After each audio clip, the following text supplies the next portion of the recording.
What's happening? It was confirmed. Just confirm again!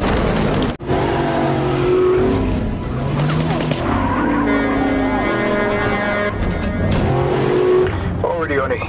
2 minutes southwest of this thing.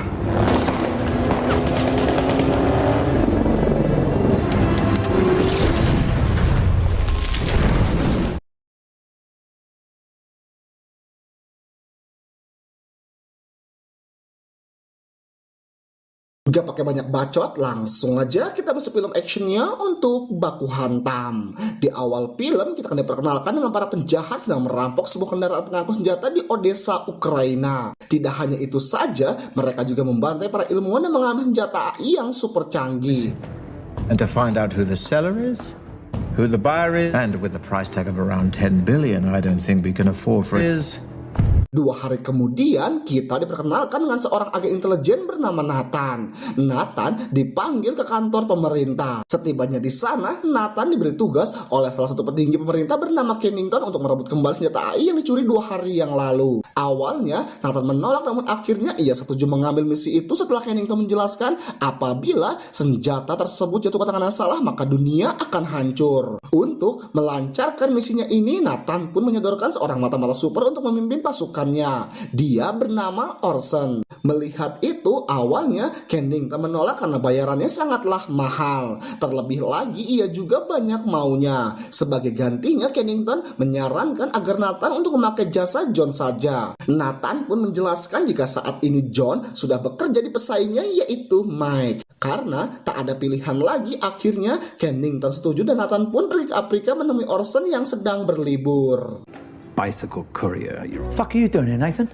Everything all right, Orson? No, it's not. Di sana, Nathan panjang lebar menjelaskan tujuannya, namun dengan tegas Orson menolak karena saat ini ia sedang berlibur. Setelah menjelaskan jika bayaran sangatlah mahal dan terlebih lagi ini menyangkut keamanan, Orson setuju dan mereka pun terbang ke Madrid, Spanyol untuk memulai misi ini.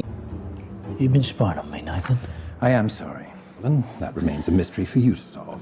But we need to stop. Mike is on another job. Very good, sir.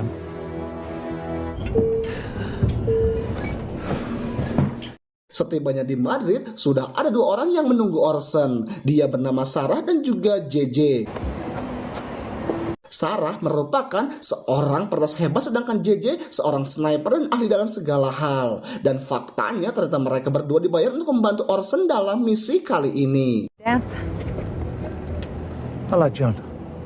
Singkat cerita, mereka langsung ke bandara untuk merebut hard drive dari seorang kurir pengantar bernama Donald. Mereka pun membagi tugas di mana Sarah berada di kantor untuk meretas kamera dan memandu tim lewat mikrofon. Sedangkan Orson, JJ, dan 2 tim bantuan lagi yang bernama Jen dan juga Marcia memantau pergerakan dari Donald. Secara profesional, mereka mengawasi dan akan menyergap Donald di tempat sepi, namun semua tidak semudah yang dibayangkan. Karena di sana juga ada tim lain yang juga menginginkan hard drive tersebut. The drive? We don't know. What am I looking for? Brown hat, spectacles, crocodile skin briefcase, upper level. You should be coming into your peepers now. Still see you in position. Jane, respond. Sarah yang curiga karena mereka berdua tak ada respon akhirnya menyadari jika ada peretas lain yang memanipulasi kamera You tersebut. dance, I'll play, remember? Jane, he's heading your way. Mendengar itu, Orson pun menyadari jika pelakunya ialah John yang saat ini bekerja kepada Mike. Sarah yang berhasil mengatasi komputernya langsung memberitahu Orson jika ada 2 orang yang akan menyerangnya dari belakang. John could do that. Smells like Team B. We're going back live.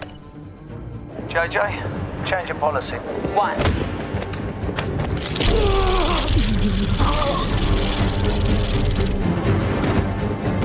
Setelah berhasil melumpuhkan mereka, Orson langsung keluar untuk menangkap Donald. Namun di sana sudah ada 4 anak buah Mike yang mendahului hingga akhirnya terjadilah baku hantam. JJ, Will? Setelah berhasil, Nathan pun datang untuk menjemput mereka. Di dalam mobil, tiba-tiba Donald terkena serangan jantung dan pada saat bersamaan dari belakang datanglah beberapa mobil mengejar dan memotong nyawa mereka untuk merebut hard drive tersebut. Melihat nyawanya akan dicabut, Donald pun mengatakan fakta penting jikalau ia terpaksa melakukan ini karena istrinya disandra. Walaupun begitu, wajahnya belum diketahui oleh orang yang akan membeli hard drive tersebut. Donald pun menyuruh Nathan ke Dos Madrid dan menyamar menjadi dirinya untuk menemui sang pembeli. Sebagai imbalannya, Donald memohon agar mereka menyelamatkan istri dan ia pun akhirnya tewas. Pada saat itu pula mereka berpacu pada waktu karena dari luar kelompok Mike membuka paksa pintu mobil. Nice of you to knock. Awesome. Mike?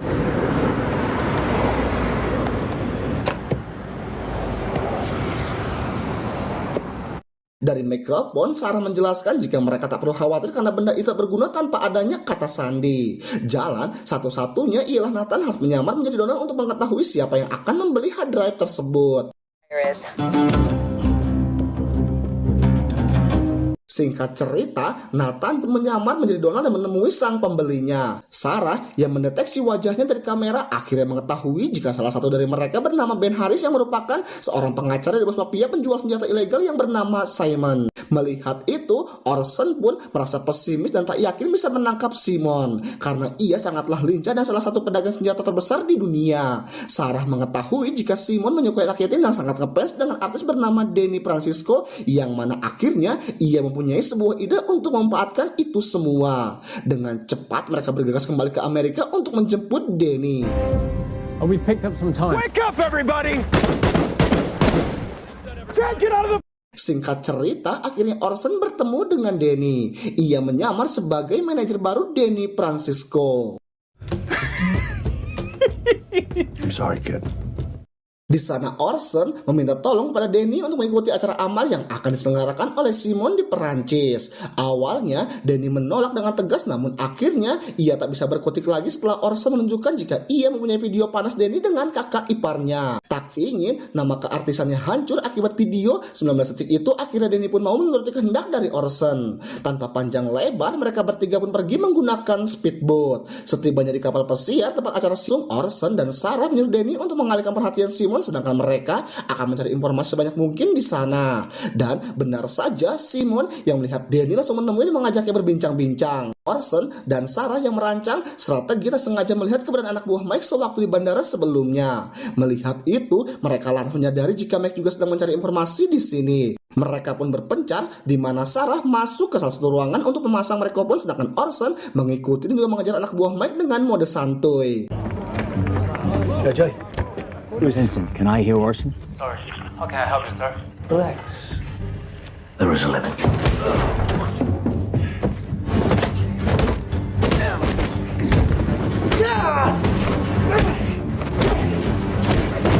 Kembali ke Sarah yang ketahuan oleh Ben Harris. Dengan kemampuan aktingnya, Sarah berhasil membohongi dan juga mengulur waktu untuk proses handphone milik Simon di ruangannya. An age.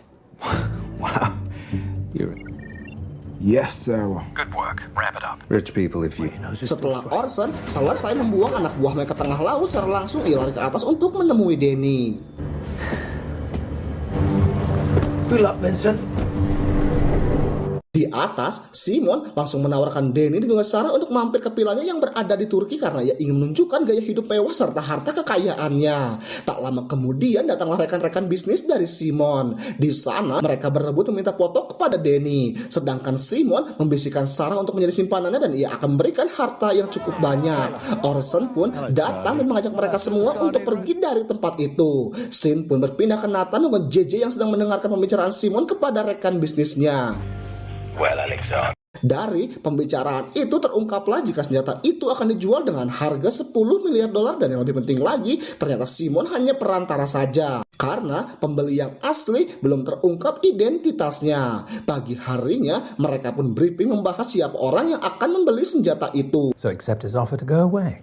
Karena tak ada pilihan lagi, akhirnya Orson memutuskan untuk terjun sendiri menyelinap ke dalam sebuah rumah rekan Simon untuk mencuri data pembeli. Singkat cerita, malam pun tiba, di mana Orson secara diam-diam menyelinap dengan membawa sebuah gas bius. Dengan dibantu oleh Sarah yang meretas CCTV, Orson pun langsung mengalirkan gas itu ke dalam saluran udara di penjuru ruangan. And we are redirecting the aircon. Setelah semua orang pingsan, satu persatu Orson pun masuk ke dalam kamar. Dengan santainya, berdasarkan dari panduan Sarah, Orson mengcopy seluruh data di dalam laptop itu. Once you've installed the thumb drive, cover your tracks and make it look like a robbery. Now that you've sucked it dry, return to set. Setelah selesai, Orson sekalian mencuri uang dan juga seluruh perhiasan mereka untuk mengelabui seolah-olah ini adalah sebuah kejadian perampokan. Namun, baru saja ia keluar pintu, Orson ketahuan oleh dua penjaga yang masih sadar. Don't move! I will shoot you. Don't shoot! And 2 fuck nuts.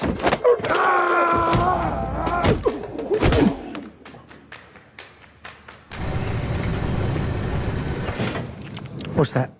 Pagi harinya, mereka pun berkumpul kembali untuk mengecek hasil kopian semalam. Namun, setelah dicari-cari, mereka tidak menemukan barang apa yang akan Simon jual. Tak lama kemudian, mereka mendengar percakapan antara Simon dengan seorang yang bernama Kasim. Di sana, Kasim memberitahu Simon jika rekan mereka Alexander kerampokan oleh orang misterius tadi malam. Berdasarkan dari interogasi, terungkaplah jika pelakunya seorang diri dan menghabisi dua pengawal pribadi Alex dengan mudahnya. Orson yang mendengar itu nampak tenang karena identitasnya tidak diketahui.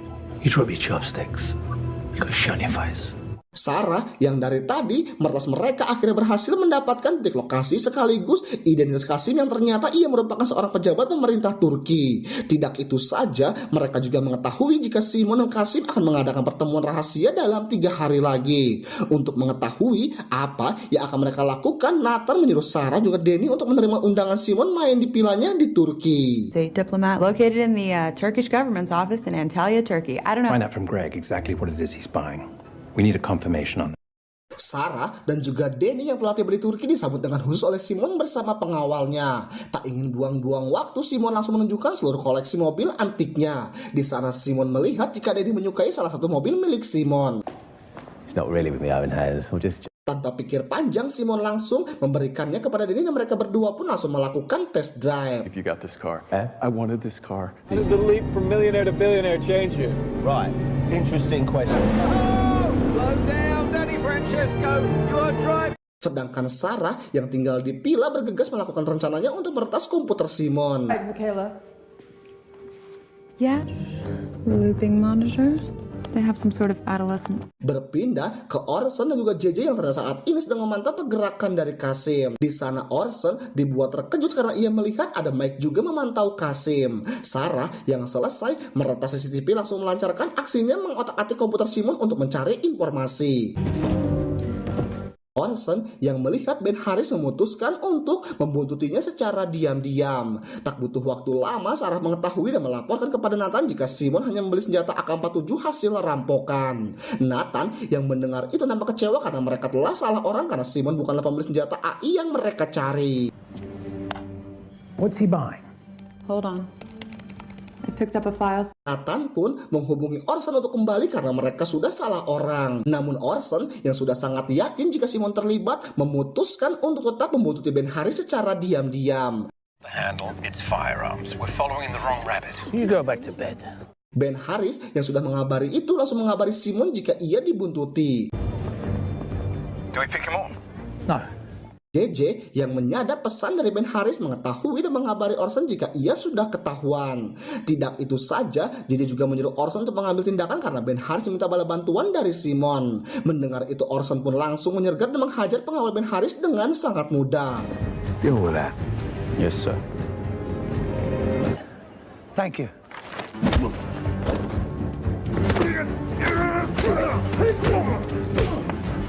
Tak ingin tertangkap, Ben Harris segera kabur dengan mencuri sebuah motor. Dengan bantuan arahan dari JJ, Orson mengejarnya dengan melewati jalan pintas. Setelah cukup lama bermain kejar-kejaran, Ben Harris berhasil mengecoh Orson dengan menaiki sebuah gedung.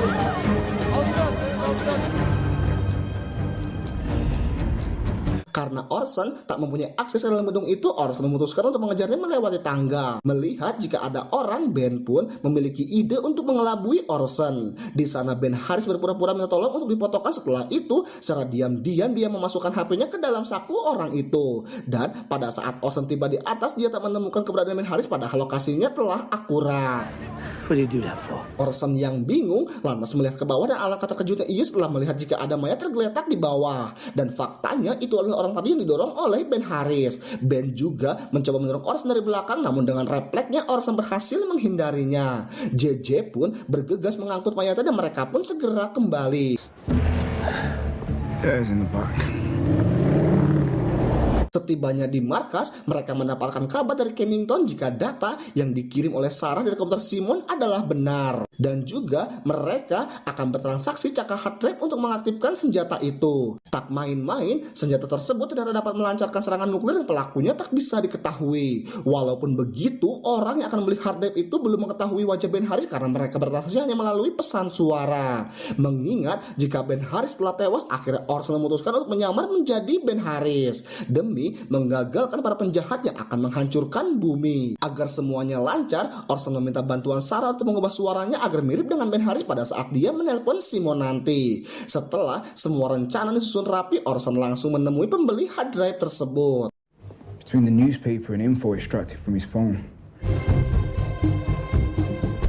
Sedangkan Simon yang belum mengetahui jika Ben Harris telah tewas terlihat jika ia nampak biasa saja. Simon permisi sebentar untuk menghubungi Ben Harris untuk memandu transaksi. JJ yang berhasil membuntuti mereka dari belakang segera turun untuk melindungi Orson dengan sniper miliknya. Setibanya di titik transaksi terungkaplah jika pembelinya bernama Bang Bang. Ia langsung membuka koper hard drive dan meminta Orson untuk memasukkan 15 kode sandi untuk membukanya. Dengan bantuan dari Sarah, Orson menelpon Simon untuk meminta kode dan benar saja ternyata Simon berhasil terkecoh. Pada saat itu pula ternyata para anak buah Simon menyadari jika ada seorang menyadari pembicaraan dari Simon. Orson yang berhasil memasukkan 15 kode rahasia dari Simon dan transaksi $10 juta pun berhasil. Who's hacking in? The signal's coming from within the compound. 5, 9. Namun dari kejauhan salah satu anak buah Alex menyadari jika Orson yang merampok di beberapa malam sebelumnya. Sebelum mereka berhasil menyentuh Orson, JJ terlebih dahulu mengambil tindakan menyerang mereka dan terjadilah baku tembak. In there, why is it empty? Got it? Well done. JJ?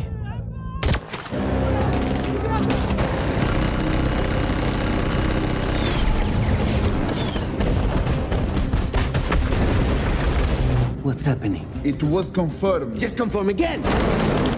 Di tempat lain, Sarah juga berhasil membatalkan transaksi. Ia pun segera kabur bersama dengan Danny. Sementara Orson diburu secara membabi buta oleh salah satu helikopter. Pada saat Orson terpojok, terungkaplah jika mereka para anak buah dari Mike. Mike memerintahkan anak buahnya untuk mengeksekusi Orson. Namun sebelum itu terjadi, lagi-lagi JJ mendahului mereka untuk melindungi Orson. You get your ass down here and get it yourself. Go on, it's yours. You're not taking it, I'm giving it.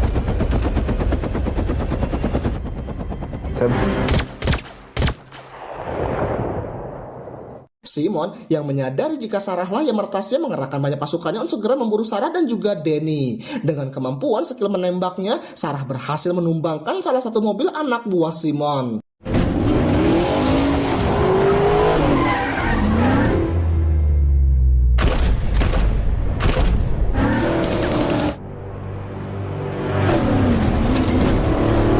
Melihat jika pelurunya sudah habis, jalan satu-satunya mereka hanyalah bisa kabur. Orson dan JJ mencoba menyelamatkan Sarah menggunakan helikopter.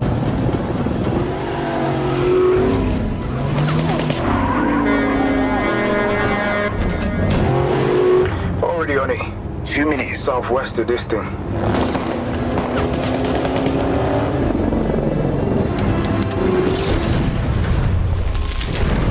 Let's hope there's 2 more seats in that chopper. Nathan yang mendapatkan kabar dari pihak penguasa jika Mike tidak bekerja dengan pemerintah manapun lantas menyimpulkan jika Mike merencanakan sesuatu yang jahat. Mendengar itu, akhirnya Orson memiliki ide untuk memanfaatkan semua bukti kejahatan Simon untuk mengadakan kerjasama dengan dirinya. Awalnya, semua tim ragu namun Orson meyakinkan mereka dan kembali lagi ke markasnya Simon. We are. I can't go back to Greg's. Setibanya di markas Simon, Orson langsung menyampaikan negosiasi agar Simon mau membantu mereka merebut kembali senjata AI. Awalnya Simon menolak, namun setelah Danny yang membujuknya, akhirnya Simon setuju untuk membantu mereka. Oh, Danny. Singkat cerita, malam pun tiba di mana Simon akan menunjukkan kepada siapa ia akan menjual senjata AI. Sedangkan Orson, JJ, dan juga Sarah juga ikut beraksi dari sisi lain. Dengan menggunakan drone, Sarah mengganggu alat komunikasi para penjaga dan Orson bersama JJ segera melumpuhkan mereka semua.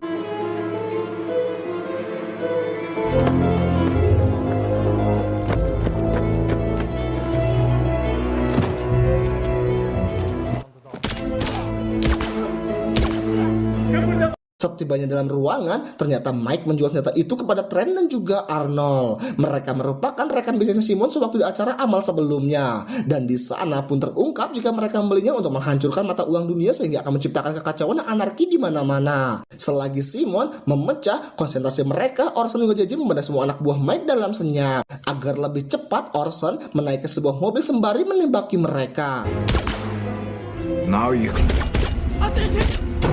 Silence and darkness retained. Dirasa di luar sudah habis, Orson pun melanjutkan masuk ke dalam gedung sembari membantai sisa anak buah Mike. Di dalam sana entah apa yang dibicarakan oleh Simon sehingga mereka semua saling membantai di dalam sana. So from this point, it's out of my hands. I'm given the money. Mike, that's my Really? thing. Those explosions didn't look like a bluff to me. Turns out there's a reason they call it.